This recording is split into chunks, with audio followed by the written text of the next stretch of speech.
But there was no like plumbing really, or No, we had to shit in a can. I mean, it's like a big can, and it has a toilet seat thing on a it. can? Yeah, I mean, like a big barrel can. You're not old enough for that to be telling that It story. is true. And then my dad would have to take it out. I know. I grew up in the 1800s. My grandma would tell that story. Yes. And if she was alive, she'd be 106 today. Well, you know what's funny is that I didn't tell people these stories for a long time. I was embarrassed about it. There was a lot of shame. But now I realize like nobody grew up the way I did. Like, it's interesting. rare, Not like Very that. interesting. How long did you shit in a can for? I don't remember when we got the well.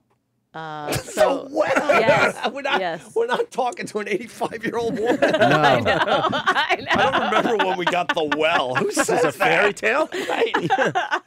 So then we got a well, and but you still had to be very, very cautious about how much water you used, because if the well went dry, it took a long time to prime it and get it going again, and you'd get yelled at. But before the well, we'd melt snow on the stove. We had electricity. Okay. And you'd melt the snow, and then you'd take a bath. My mom would. This is crazy. Wait, that was smart. how you would take a bath? You'd melt snow? You took baths in snow water? Yep. And also, we only had a bath once a week, and then the rest of the time was like, whore baths or whatever you'd call it. Wow. Oh, in the sink? Yes. Yes. Melting snow.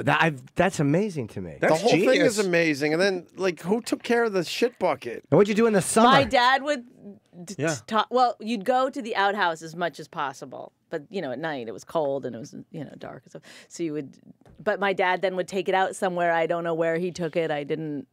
My curiosity was never piqued enough to go find out where that shit pile was. You never asked where you taking the shit No. bucket? So I don't play in that area? But I do remember my sister shat in the toilet or in the bathtub once, and it was such drama because now we had to start the process all over again, getting the snow. Did you at least have wood floors? I think we did. I mean, we in the basement in the first house, it was like the dirt floors. Dirt floors.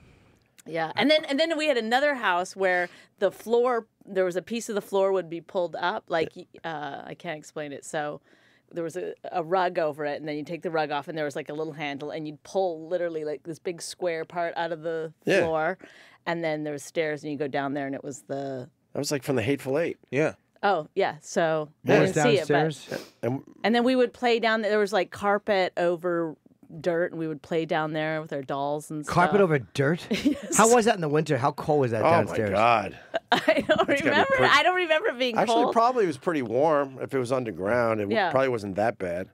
But he kept all our like is that where you kept canning and my mom made like just an enormous amount of like pickles and canned fruits and vegetables, and they even canned chicken, which is disgusting.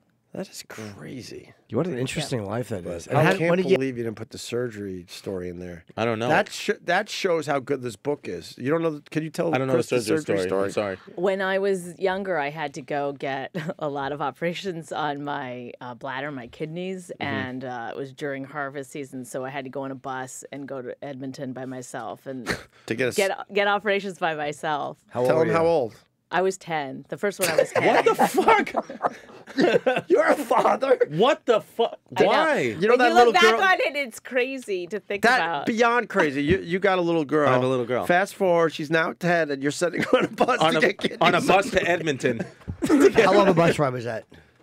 I don't know, 4 hours or something. 4 hours by yourself on a bus, scared shitless because you're going to be getting an operation. I wasn't that scared. I was actually kind of looking forward to it. It was going to meet new people. You got a bathroom inside. Well, the nurses. First of all, the nurses must have loved me or something. They were so fun and nice, and of course they realized you didn't have a parent around. No one ever. They're human beings. Well, I look back sometimes and I think how crazy, like. You shared rooms with, 4, 5, 6 other kids. And, some of them are going through some, real shit. Half their heads are shaved and whatever. parents would come in waiting for them to wake up or, from surgery. And I'd be like, and they're probably going to sleep for a couple of hours. Do you want to play cards while you're waiting? Yeah. Like, I was just like this needy, hey.